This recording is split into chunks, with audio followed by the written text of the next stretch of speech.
In the decades before the landing craft approached the low coral shores of Eniwetok Atoll, the islands had already been drawn into a wider strategic contest over the Central Pacific. After the First World War, the League of Nations placed the Marshall Islands under Japanese mandate, allowing Tokyo to administer the atolls and develop naval and air facilities across the region. Eniwetok itself, a ring of more than 40 islets surrounding a large lagoon in the Western Marshalls, was initially designated as a fuel storage and support point rather than a major fortress, with funds allocated in 1941 for tanks, pipelines, and living quarters rather than heavy coastal defenses. The atoll's position gave it value out of proportion to its land area. Lying on the sea routes between Japan's base complex at Truk in the Caroline Islands and the rest of the Marshalls, Eniwetok's lagoon offered sheltered anchorage for warships and merchant vessels. Farther north and west stood the Mariana Islands and, beyond them, the Japanese home islands. To the east and southeast lay Pearl Harbor and the American advances through the Gilberts and Eastern Marshalls.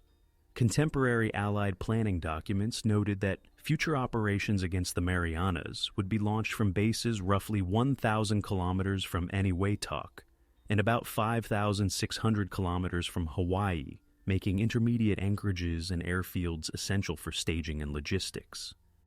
Japanese strategy in the Central Pacific evolved under pressure.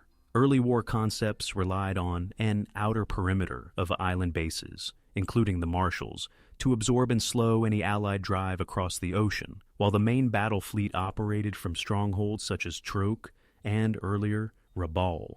Within this perimeter, atolls with airstrips and anchorages, Kwajalein, Roy Namur, and Eniwetok among them, were expected to serve as nodes in a defensive network.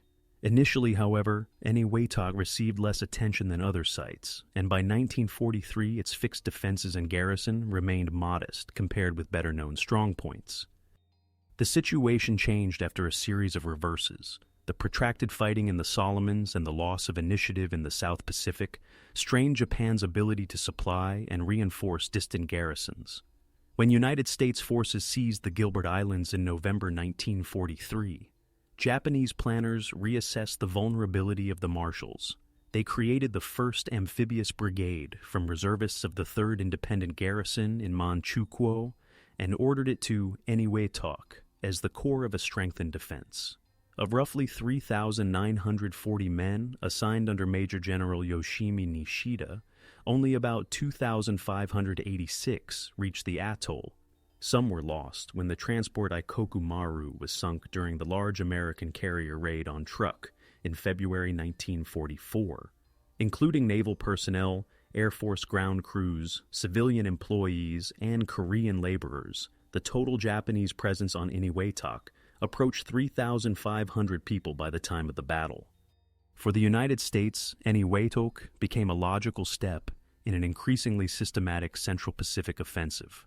Admiral Chester Nimitz's Pacific Ocean Areas Command had adopted a strategy of advancing by seizing selected atolls and constructing air and naval bases on them, bypassing others that could then be isolated.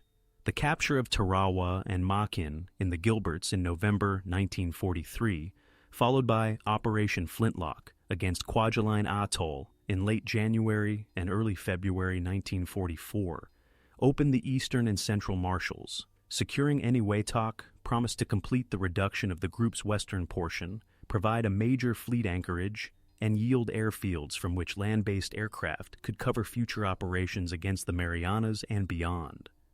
Both commands entered the final weeks before the battle with incomplete information about the other. American aerial reconnaissance and signals intelligence identified new defensive works and rising troop estimates on Eniwetok, figures that climbed from several hundred to between 3,000 and 4,000 as more photographs and reports were analyzed. Japanese staff officers, for their part, had observed the rapid American capture of nearby atolls and the concentration of carrier and amphibious forces, but they faced shortages of shipping, aircraft, and fuel that limited options for either reinforcement or withdrawal. The American carrier strikes on Truk on the 17th to 18th of February 1944 further reduced Japan's ability to support Eniwetok from its main Central Pacific base. On the American side, Industrial mobilization and previous amphibious experience made it possible to assemble a task force that combined naval gunfire, carrier aviation, and specialized landing units.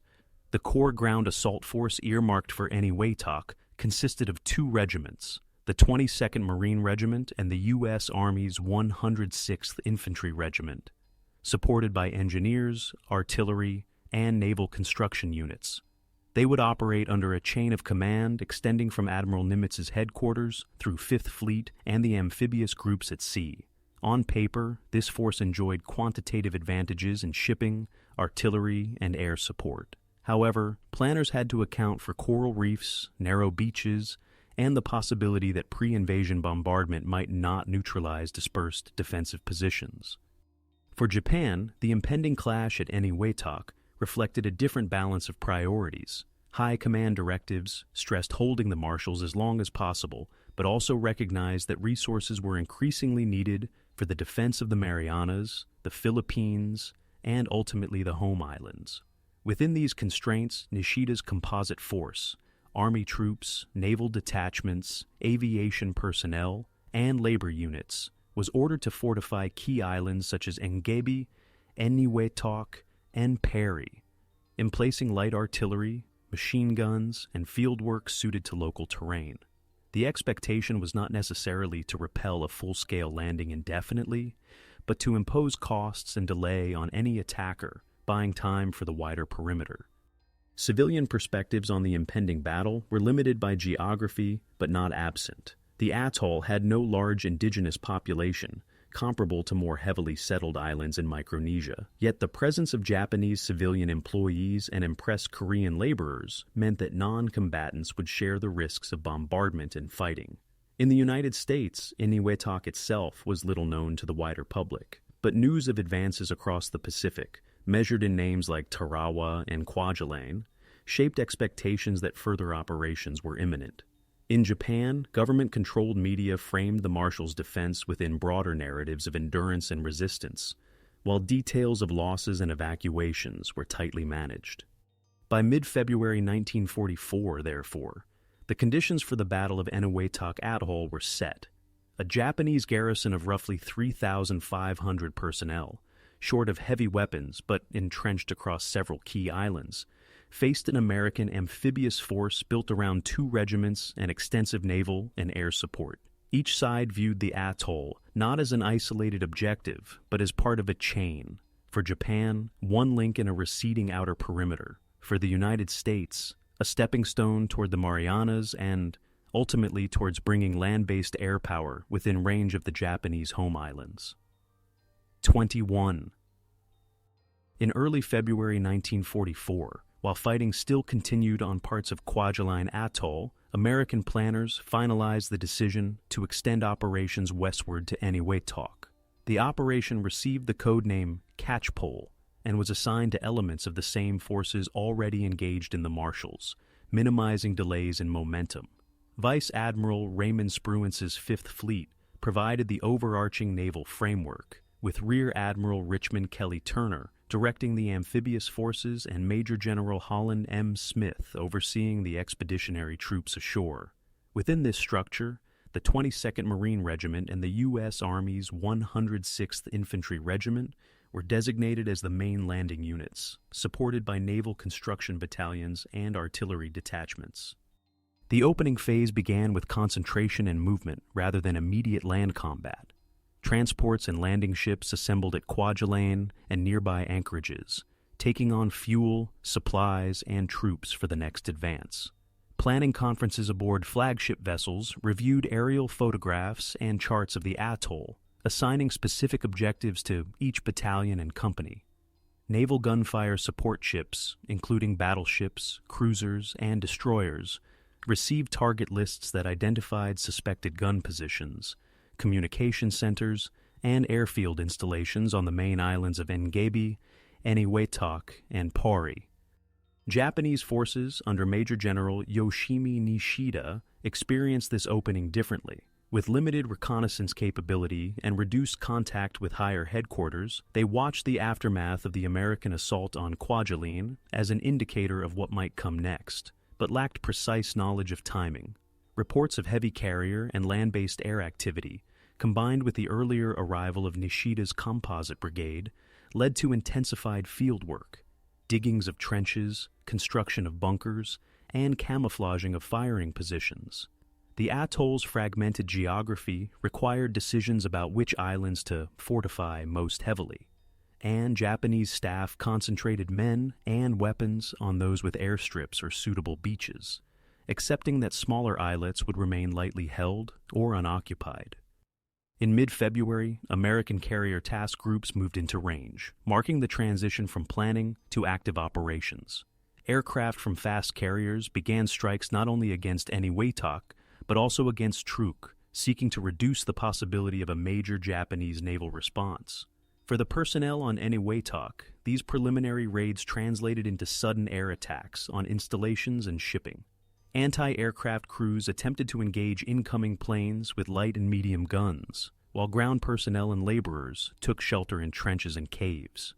Damage to communications lines and supply dumps during these raids complicated Japanese efforts to coordinate a coherent response once landings began.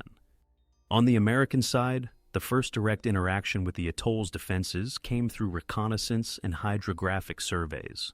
Underwater demolition teams and small boat parties approached the reef lines to assess surf conditions, water depth, and obstacles that might impede landing craft. These teams reported on coral heads, channels, and the nature of the beaches, informing final adjustments to the sequence and location of landings. Simultaneously, intelligence officers refined estimates of Japanese strength based on observed construction, intercepted messages, and comparisons with garrisons encountered on other atolls. Command relationships and communication methods shaped the way this opening phase unfolded. At sea, radio networks linked fleet, amphibious, and landing force headquarters, allowing Spruance and Turner to adjust schedules in response to weather or emerging intelligence.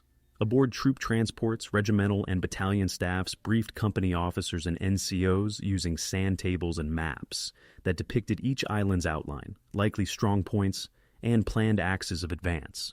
Japanese command, by contrast, relied more on wired communications within islands and messenger links between them, a system vulnerable to bombardment. As American airstrikes cut lines and destroyed some command posts, island garrisons increasingly had to act on previously issued defensive instructions, rather than real-time guidance. For non-combatants present on the atoll, the opening phase meant exposure to bombardment without the protection enjoyed by frontline units. Civilian employees and Korean laborers, often assigned to construction and logistics duties, were moved into shelters where possible, but did not always have access to fully prepared positions. Their movements were constrained by the same shortages of small craft and fuel that limited Japanese military mobility within the lagoon. By the time American bombardment ships closed in to begin systematic shelling of the designated targets, the opening phase had achieved its main purpose on both sides. The United States had concentrated and moved an amphibious force into position, conducted preliminary reconnaissance, and weakened some of the atoll's facilities through air attack. Japan had completed much of its last-minute fortification, accepted that no large-scale reinforcement or evacuation would occur, and prepared to meet an assault with the forces already on hand. The stage was set for the first landings that would transform planning and bombardment into direct combat on the coral islands of Eniwetok. Strategic planning for the Eniwetok operation reflected the broader American concepts of advancing across the Central Pacific through a sequence of atoll seizures. For the Pacific Ocean Area's command, the atoll was not an isolated target, but part of a line connecting Pearl Harbor, the Gilberts, the Marshalls, and the Marianas. The immediate operational goal was to secure the lagoon as a fleet anchorage and to obtain ground for bomber and fighter airfields that could support later moves towards Saipan, Tinian, and Guam. In parallel, the capture of Eniwetok would deny Japan one of its remaining forward bases in the Western Marshalls and tighten pressure on Truk by reducing available staging points. Within this framework, planners subdivided the atoll into phased objectives. Engebi, with its airstrip, was designated as the first island to be assaulted to remove any remaining Japanese aviation capability in the area. the central island of Eniwetok was assigned as the second major target, providing control of the lagoon's interior and potential sites for base installations. Parry, at the atoll's eastern end, was identified as the final principal objective, expected to contain command facilities and strong positions covering the lagoon approaches. Each phase had a defined sequence of bombardment, landing, consolidation, and re-embarkation, designed to keep assault units moving rather than tied down in prolonged fights on any one island. Logistical planning underpinned these goals. Amphibious force staff calculated the number of landing ships, fuel loads, and ammunition stocks required to support multiple days of bombardment and successive landings without returning to distant rear bases. Cargo lists prioritized engineer equipment, aviation ground support, and construction materials alongside infantry supplies, reflecting the dual purpose of the operation: combat and rapid base development. Medical units planned for evacuation chains from beach aid stations to transport ships, taking into account the confined geography of the lagoon and the limited number of sheltered anchorages. American doctrine for amphibious warfare influenced both the structure and the timing of the assault. Experiences at Guadalcanal, Tarawa, and Kwajalein had highlighted the need for prolonged pre-landing bombardment and close coordination between naval gunfire, carrier airstrikes, and advancing infantry. For Eniwetok, fire support plans allocated specific time windows and target groups to battleships, cruisers, and destroyers, with schedules for shifting from area bombardment to close support as troops approached the beaches. Air planners arranged for fighter bombers and dive bombers to suppress remaining strongpoints, interdict movement within the atoll, and conduct armed reconnaissance as landings progressed.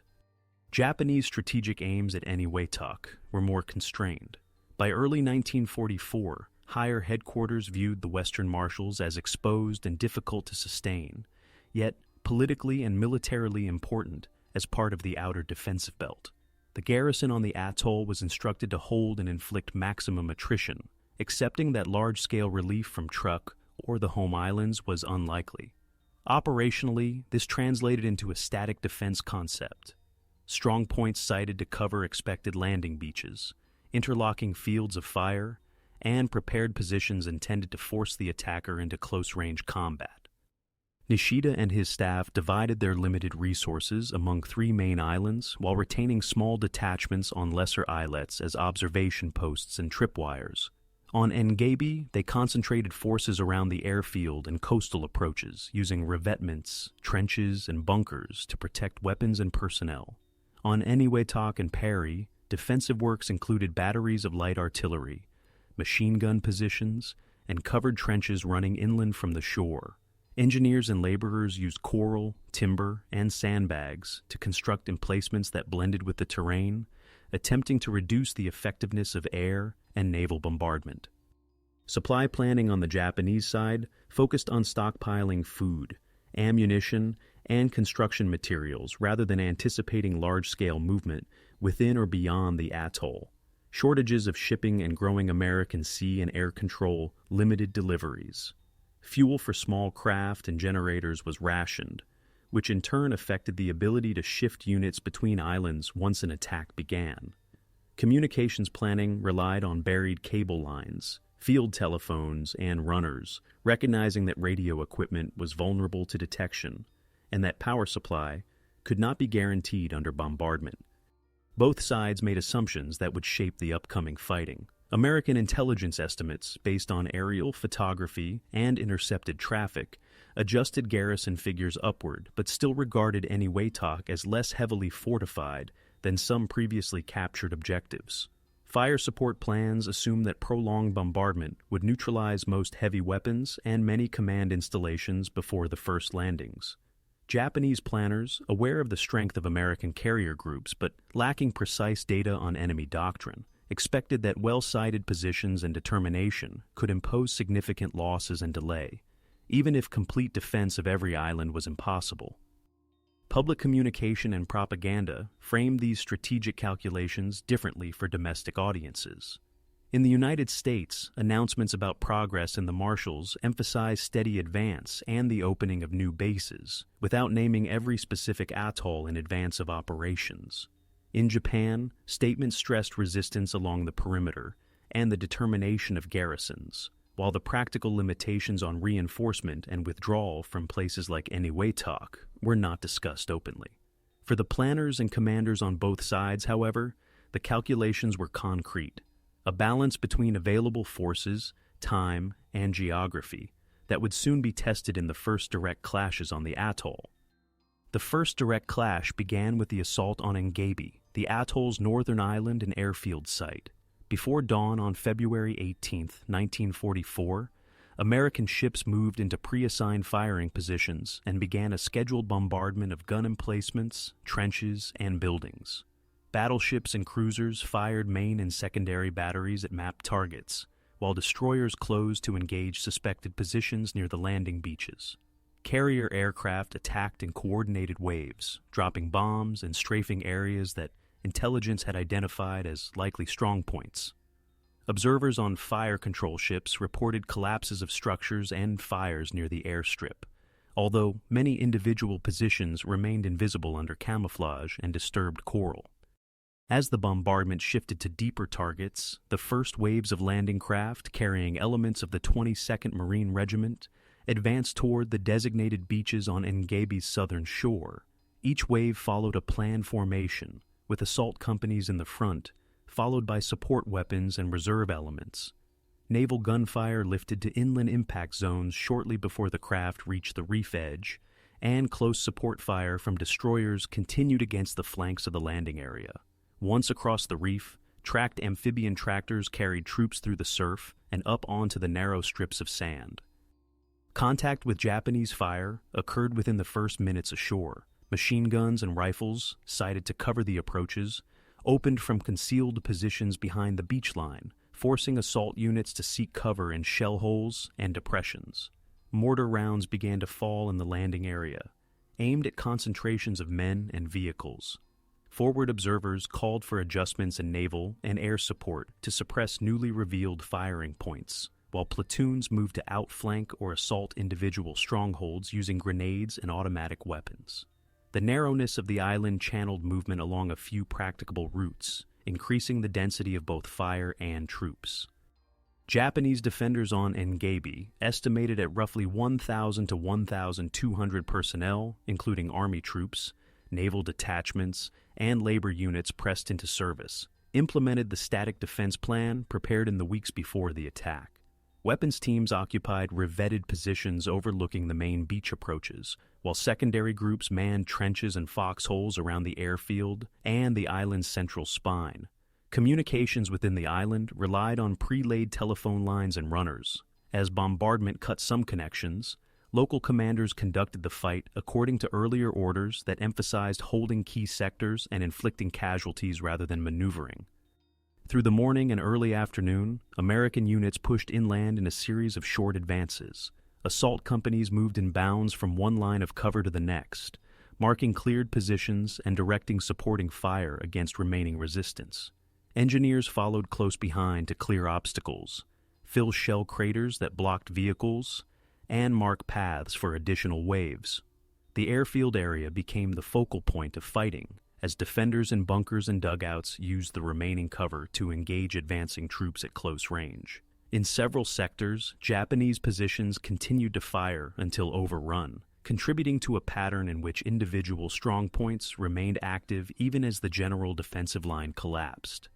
Territorial control shifted rapidly once breaks in the defensive system appeared. By late afternoon, American reports indicated that organized resistance on the southern and central portions of Engebi had largely been overcome, with remaining activity concentrated toward the northern tip. Small groups of defenders attempted local counterattacks or fought from isolated positions, but shortages of communication and the loss of many officers limited coordination.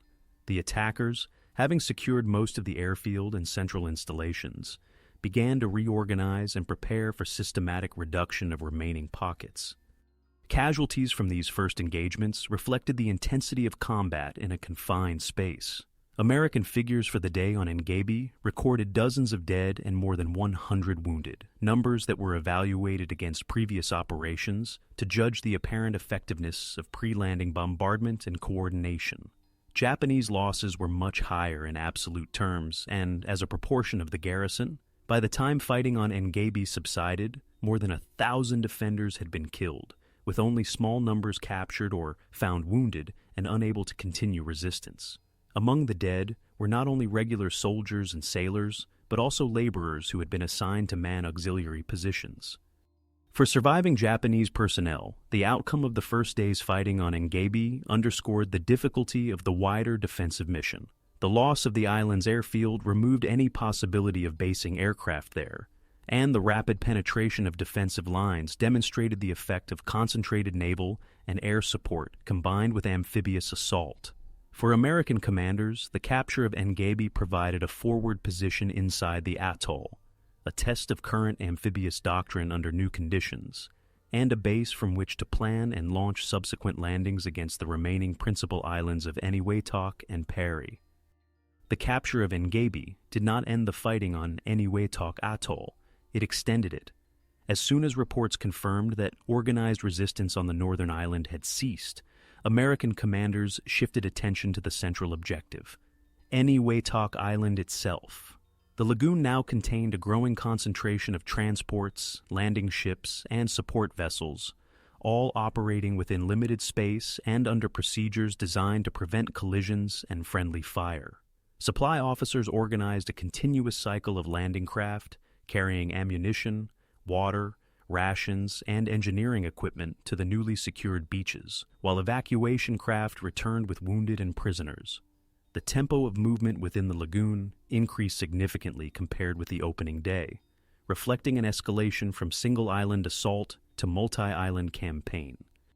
For the Japanese garrison, the loss of Engebi created both a military and psychological crisis. The atoll's only airfield site was now under American control, eliminating any remaining possibility of using Engebi for air operations or rapid communication. Survivors' accounts and fragmentary reports, transmitted where communications still functioned, indicated that the combination of naval gunfire, air attack, and amphibious landings had quickly penetrated prepared positions. Commanders on Eniwetok and Parry had to interpret these outcomes without direct observation, updating their expectations about how long their own defenses might hold once attacked. Attempts to redeploy personnel or materiel from lesser islets toward the main defensive sectors were constrained by shortages of small craft, fuel, and time. The escalation also appeared in the scale and pattern of bombardment. Before the landings on Eniwetok Island, American naval forces scheduled additional days of gunfire and airstrikes beyond those used at Engebi. Larger caliber ships focused on known or suspected artillery sites and command posts, while destroyers and smaller vessels engaged individual targets closer to the shorelines. Carrier aircraft flew repeated sorties to disrupt any effort to move units or supplies within the atoll, attacking boats, piers, and storage areas. The duration of this preparatory phase reflected lessons drawn from earlier operations, where shorter bombardments had left more defensive positions intact than anticipated. Terrain and environmental factors now exerted greater influence on planning and execution. Eniwetok Island was longer and broader than Engebi, with a mix of narrow beaches, scrub vegetation, and interior areas that offered more potential sites for concealed positions. Hydrographic data indicated variations in reef width and water depth along different sectors, affecting where landing craft could safely approach. Inside the lagoon, shifting winds and sea conditions required adjustments to transport anchorages and boat lanes. These elements complicated command and control at a time when the number of moving units, both afloat and ashore, was increasing. Within American command structures, the expansion of the operation increased demands on coordination between Marine and Army units. The 22nd Marine Regiment, already heavily committed on Engebi, had to reorganize and redeploy elements while maintaining security on the captured island. The 106th Infantry Regiment prepared to take the lead in the assault on Eniwetok Island, integrating naval gunfire liaison teams, engineers, and medical detachments into its landing waves. Staff officers reconciled differing terminology and procedures derived from Marine Corps and Army doctrine in order to ensure that fire support requests, casualty reports, and logistical needs could be communicated effectively across service lines. Japanese command and communications, already strained, faced further disruption as bombardment intensified. Telephone lines on Eniwetok and Parry were cut in multiple places, and power supplies to some command posts failed. Radio remained available in certain locations, but carried the risk of interception and depended on limited generator fuel. As a result, garrison units increasingly relied on prearranged defensive plans, with local commanders instructed to hold assigned sectors and engage landing forces without expecting detailed guidance once the attack began. This shift from active control to mission-type orders reflected both doctrinal practice and the practical effects of sustained attack. Casualty figures and medical arrangements illustrate another dimension of escalation. On the American side, the number of wounded increased as combat extended across multiple days and islands, filling shipboard hospital spaces and requiring careful prioritization of evacuation. Surgical teams operated continuously, treating injuries from small arms, shrapnel, and accidental incidents such as vehicle mishaps on congested beaches. Japanese medical resources were more limited, constrained by shortages of supplies and facilities. Wounded personnel often remained close to frontline positions or in improvised shelters, with evacuation routes exposed to bombardment and air attack. Beyond the immediate battlefield, the operations expansion had implications for higher-level planning and public communication. In American headquarters, reports from Eniwetok were integrated into assessments of the entire Marshall's campaign, influencing decisions about the timing of subsequent moves toward the Marianas. In Japan, the loss of Engebi and the ongoing attacks on other islands in the atoll contributed to discussions about the viability of the outer perimeter, even if detailed information remained classified. Internationally, the operation attracted less attention than large land campaigns elsewhere, but Allied observers recognized it as part of a systematic shift in control over the Central Pacific.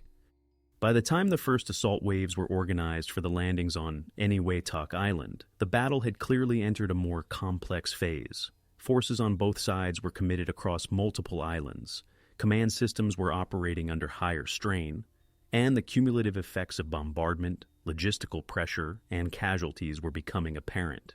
The next stage would test not only the strength of prepared positions, but also the ability of each side to adapt under conditions of mounting operational intensity. The peak of the battle unfolded with the attack on Eniwetok Island, where terrain, numbers, and planning converged into the largest single engagement of the operation. On 19 February 1944, after additional naval and air bombardment, assault waves of the 106th Infantry Regiment moved towards selected beaches on the island's southern and southeastern coasts. Infantry companies, supported by amphibian tractors and tanks, crossed the reef under covering fire and landed on narrow strips of sand backed by scrub and scattered coconut trees. Behind them, further waves brought in machine gun sections, mortars, and engineers, extending the lodgment into a continuous line. Initial opposition differed from that encountered on Engebi. Japanese forces on Eniwetok Island, estimated at around 700 to 800 men, had fewer heavy weapons, but made extensive use of small, dispersed positions. As American units pushed off the beaches, they encountered intermittent fire from concealed foxholes and bunkers, rather than continuous fire from a clearly defined front.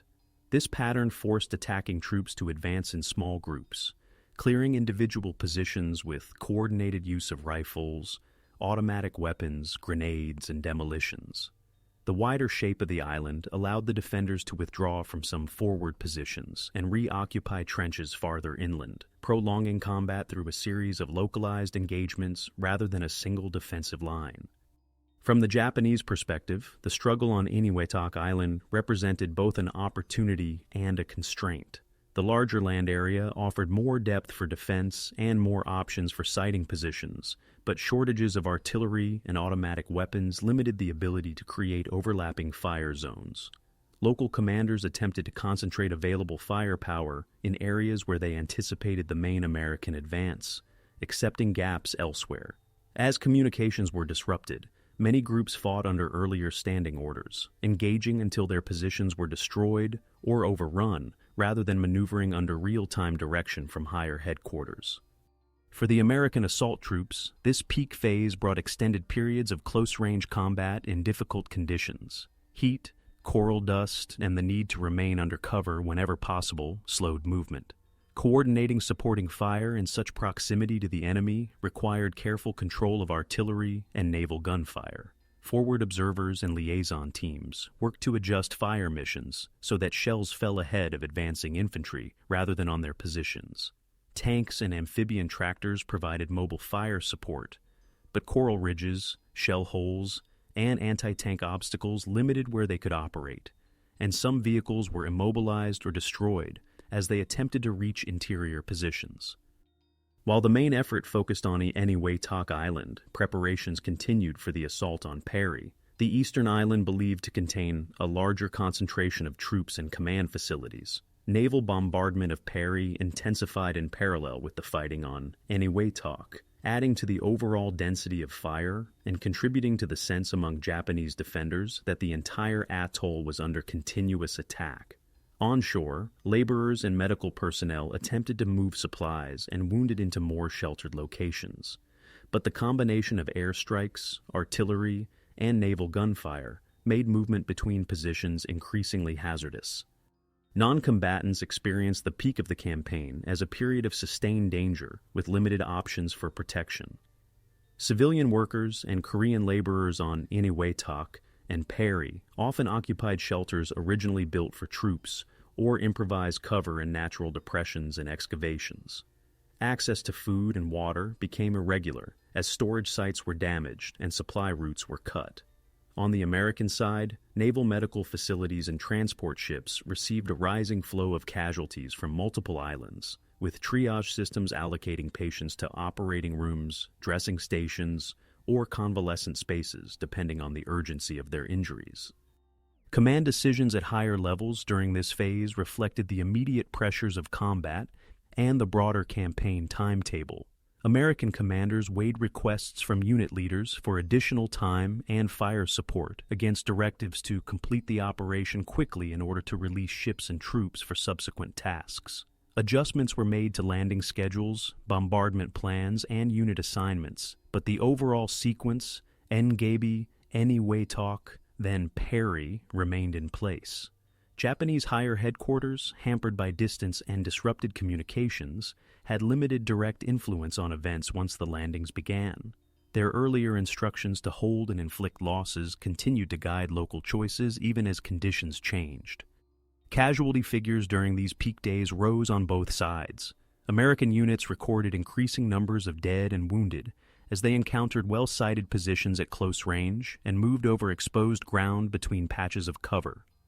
Commanders used these data in after-action analyses to evaluate the effectiveness of preliminary bombardment and the allocation of supporting arms. Japanese losses on Eniwetok Island were substantial relative to their initial strength, with many defenders killed in their positions, and only small groups surviving to withdraw or hide in remaining shelters. The disparity in medical support and evacuation capacity meant that wounded Japanese personnel faced markedly different prospects from their American counterparts. By the time organized resistance on Eniwetok Island diminished, attention shifted fully to Parry. Here, the concentration of Japanese forces, estimated at more than 1,000 personnel, and the presence of more developed positions, promised another high point of intensity. American plans called for a concentrated attack by elements of the 22nd Marine Regiment under prolonged naval and air preparation, reflecting lessons drawn from both Engebi and Eniwetok. For defenders and attackers alike, the next engagement would represent the final major test of their respective plans and resources within the confined environment of the atoll. As operations shifted toward Parry, both sides adjusted to the realities revealed by the earlier landings. American commanders concluded that dispersed, well-concealed positions had survived previous bombardments more often than expected, while Japanese commanders recognized that continuous frontline defense was difficult to sustain under prolonged shelling and air attack. These observations drove changes in tactics, organization, and daily routines for the final stages of the battle.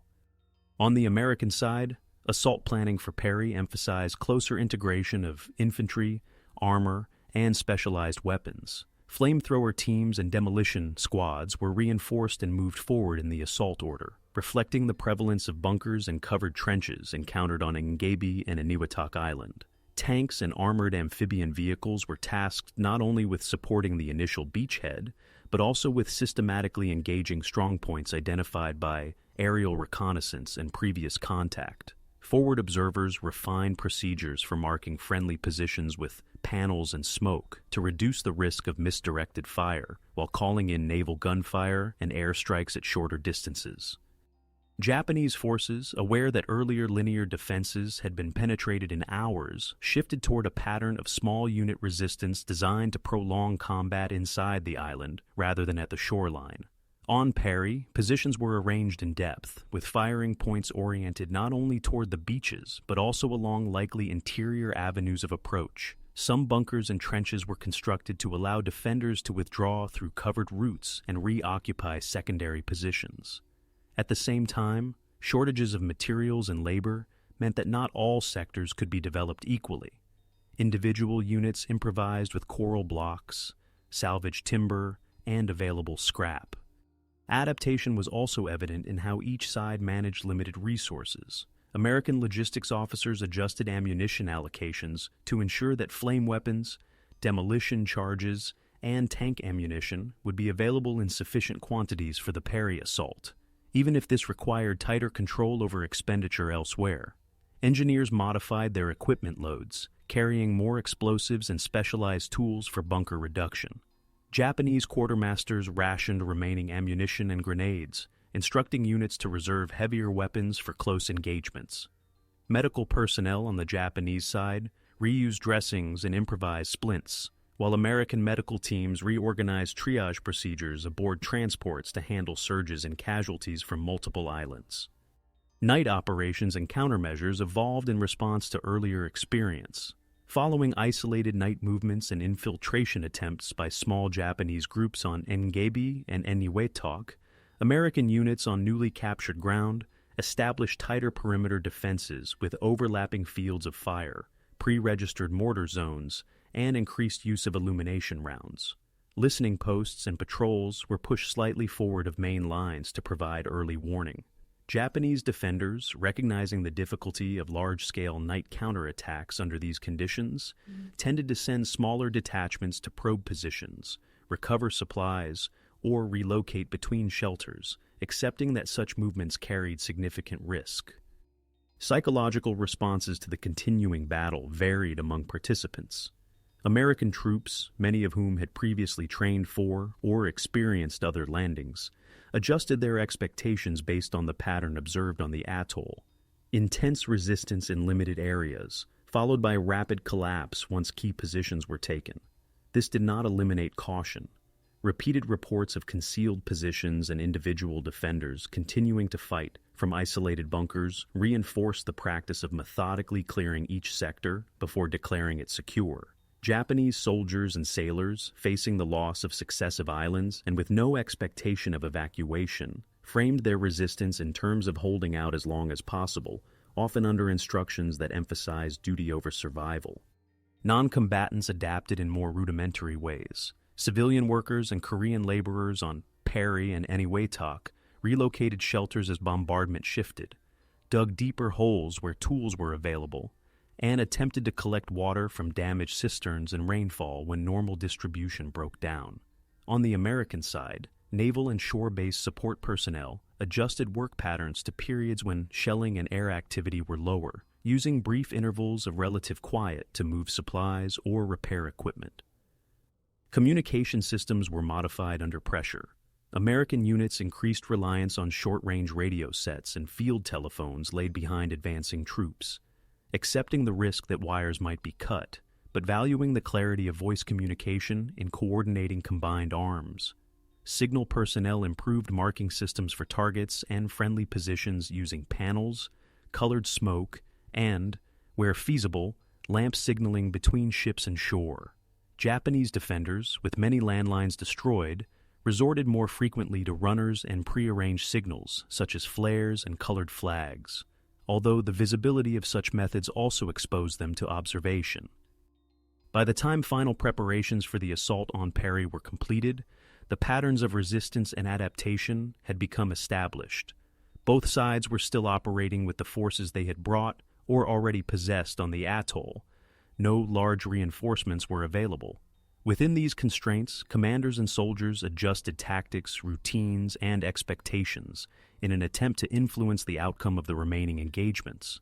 The next phase would reveal whether these adaptations could alter the fundamental balance of firepower and position that had shaped the fighting from the first landings onward. The turning point of the battle came with the assault on Parry Island, intended as the final major Japanese stronghold on the atoll.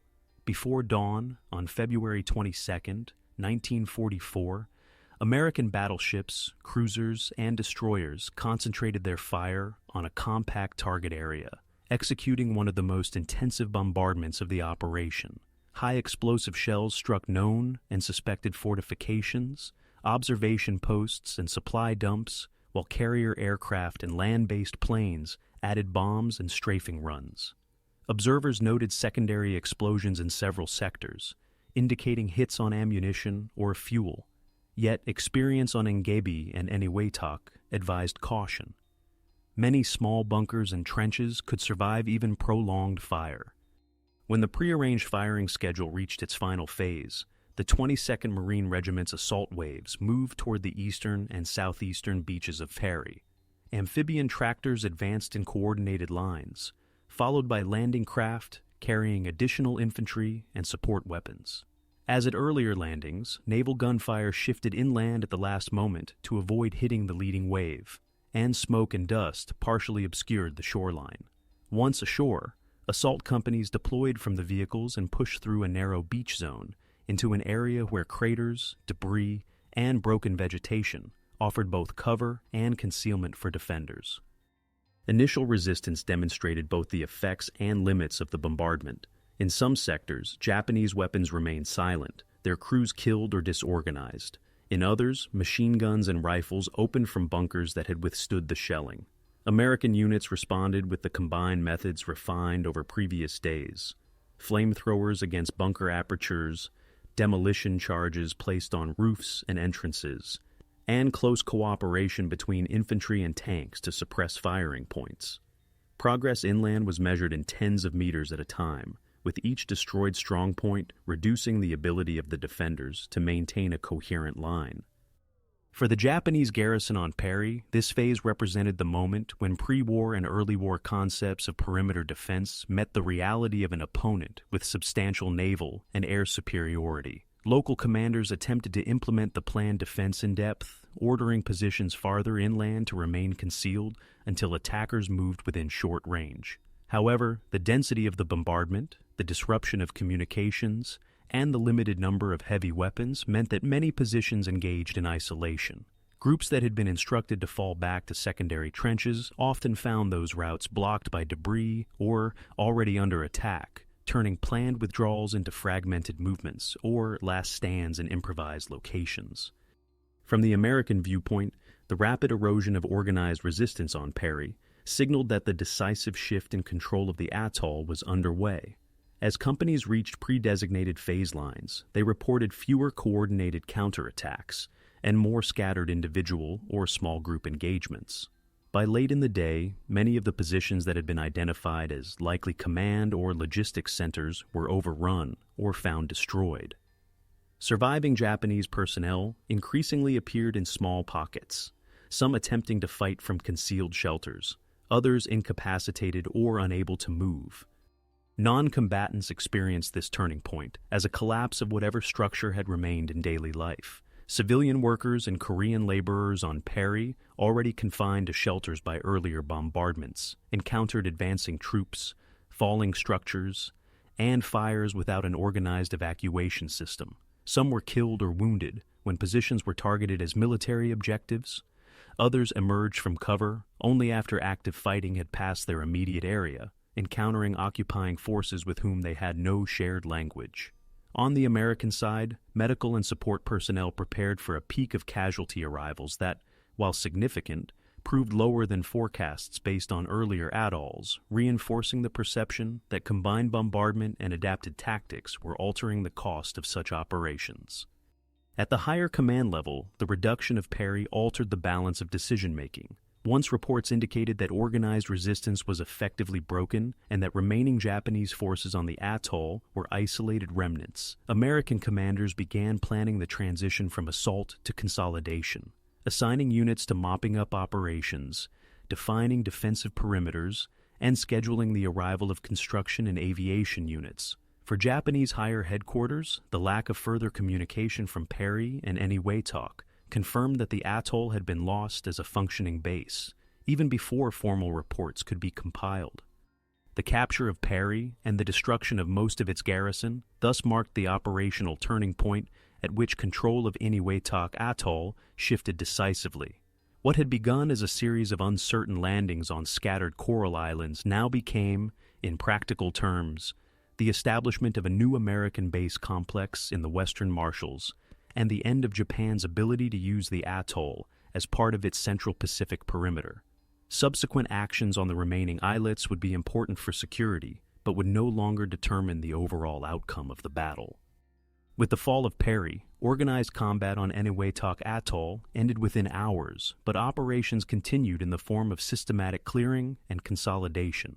American units established perimeter lines on the principal islands and dispatched patrols to search for remaining Japanese personnel on lesser islets and within damaged structures.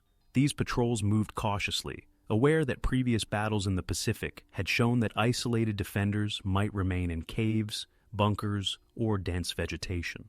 Small-scale engagements occurred as scattered Japanese soldiers resisted or attempted to move between hiding places, but no coordinated counterattack emerged. Formal withdrawal in the conventional sense was not possible for the Japanese garrison.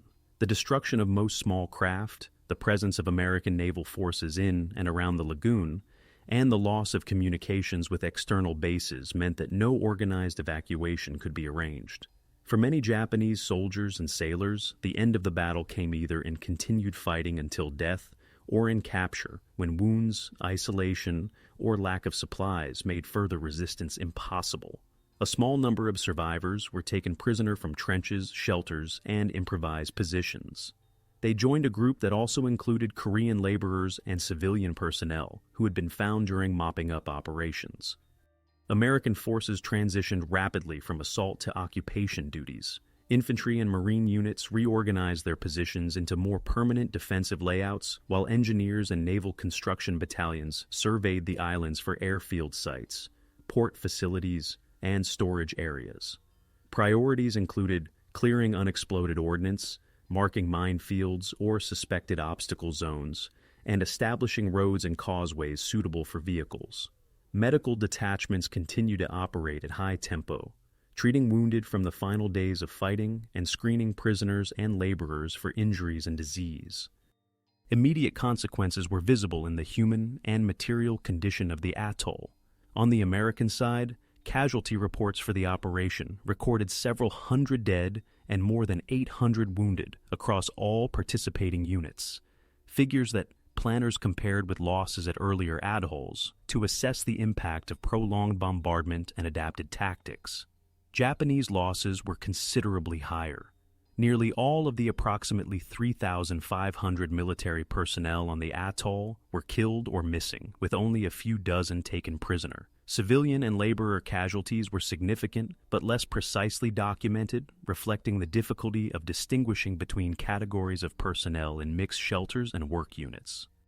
The treatment and handling of prisoners and non-combatants formed an important part of the immediate aftermath.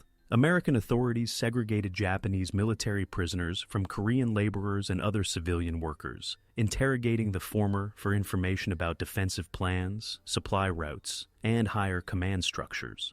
Korean laborers and some civilian employees were employed in limited reconstruction and cleanup tasks under supervision, or prepared for transfer to rear areas. These processes took place within the constraints of limited space, ongoing construction, and the need to maintain security on islands that still contain damaged fortifications and explosives. Materially, the atoll presented both opportunities and challenges. The lagoon offered a large anchorage that could be developed into a base for fleet units, but the islands themselves bore extensive damage from bombardment and combat.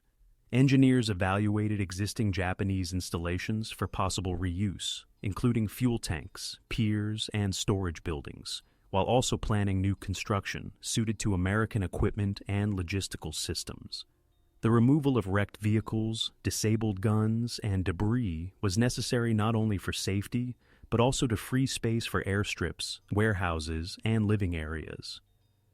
For Japanese higher headquarters, the loss of Eniwetok became clear through the absence of further communication and the arrival of fragmentary reports from other sources. The atoll ceased to function as a node in the Central Pacific perimeter, and remaining plans that had assumed its use for staging or resupply had to be abandoned. Within the Japanese armed forces, the fate of the garrison was recognized as part of a pattern of isolated outposts being cut off and overwhelmed as Allied sea and air control expanded. In the days and weeks immediately following the battle, Eniwetok's civilian dimension remained limited but not negligible. The presence of prisoners and laborers required provisions, shelter, and medical care, drawing on resources that were also needed for base construction. American military authorities instituted regulations governing movement, work details, and interaction between prisoners, laborers, and occupying troops. Arrangements that would be refined as the atoll transitioned from an active combat zone into an operational hub for subsequent campaigns. In the longer perspective of the Pacific War, the Battle of Eniwetok Atoll functioned less as an isolated episode and more as a structural link in the chain connecting earlier operations in the Gilberts and Marshalls to later campaigns in the Marianas, the Philippines, and beyond. Militarily, the outcome secured an anchorage and airfield complex in the Western Marshalls that could host surface warships, submarines, long-range patrol aircraft, and bomber units. Within months, construction units transformed the damaged islands into a network of runways, fuel depots, ammunition dumps, and repair facilities. These installations supported operations towards Saipan and Guam, provided staging for raids on remaining Japanese bases in the Central Pacific, and contributed to the wider logistics system that sustained the Allied advance toward the home islands. Casualty figures and operational data from Eniwetok entered doctrinal discussions in both American services. The operations tally of roughly several hundred American dead and more than 800 wounded, compared with nearly total losses among the approximately 3,500 Japanese defenders, illustrated the effects of prolonged pre-assault bombardment, coordinated air and naval fire, and refined bunker reduction tactics. Staff studies evaluated the balance between bombardment length, ammunition expenditure, and landing timetables using Eniwetok alongside Tarawa and Kwajalein as a case study in how to adjust future amphibious operations. Lessons concerning the integration of Marine and Army units, the employment of flame weapons and armored amphibians, and the management of lagoon traffic influenced planning for later assaults on island groups with similar terrain.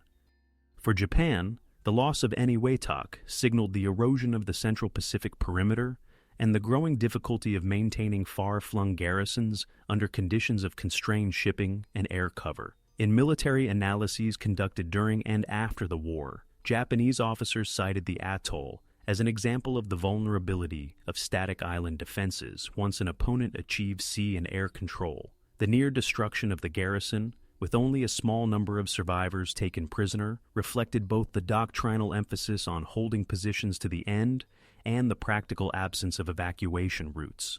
In post-war narratives, the fate of the Eniwetok defenders was often folded into broader discussions of isolated island forces across the Pacific, rather than treated as a distinct episode. The civilian and environmental legacy extended beyond the immediate wartime period. In the years after 1945, the atoll's strategic location and developed infrastructure led to its selection as a site for nuclear weapons tests. Beginning in the late 1940s, a series of atmospheric tests altered the physical and ecological conditions on parts of the atoll, necessitating relocations and long-term monitoring. Former laborers, local inhabitants from surrounding island groups, and descendants of those affected have since been involved in discussions about compensation, resettlement, and environmental remediation, linking the wartime battle indirectly to later issues of radiation, exposure, and land use. In the United States, Eniwetok entered historical memory primarily through professional military studies, veterans' accounts, and specialized works on the Marshall's Campaign. Compared with larger and more publicized battles such as Iwo Jima or Okinawa, it received less attention in general histories, partly because of its relatively short duration and its role as one step in a multi-stage advance.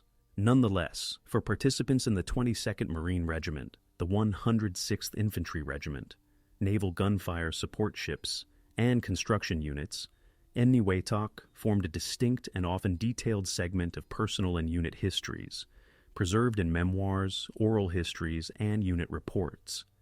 Japanese remembrance has been shaped by the broader context of the Pacific Island campaigns and by the limited number of survivors. Families of those who died at Eniwetok encountered the atoll mainly through notification of loss and, later, through memorial lists and post-war publications. In some cases, memorial tablets and ceremonies have referenced the garrison alongside those of other Marshall and Caroline Islands, emphasizing collective rather than site-specific remembrance.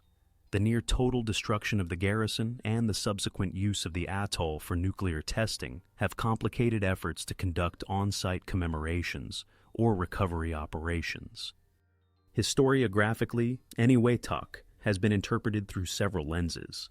Operational histories emphasize its function as proof of concept for improved amphibious methods and as a logistical springboard for the Marianas. Strategic studies place it within analyses of how control of central oceanic spaces shaped the trajectory of the Pacific War. Environmental and social histories, focusing on the later nuclear tests, link the wartime seizure of the atoll to longer-term patterns of militarization and technological experimentation in the Pacific. These different approaches have produced overlapping but not identical narratives about what the battle means. Today, the legacy of the Battle of Eniwetok Atoll consists of multiple layers: the brief but intensive combat in February 1944, the transformation of the atoll into a base supporting further operations, the almost complete loss of its Japanese garrison, the experiences of Korean laborers and other non-combatants, and the post-war nuclear tests that altered its landscape. Commemorative practices, whether in official histories, local memorials, or veterans' accounts, reflect these layers in varying proportions. The battle is thus remembered not only as a discrete military event, but also as part of a continuum of strategic use and human impact in a remote yet strategically significant part of the Pacific Ocean.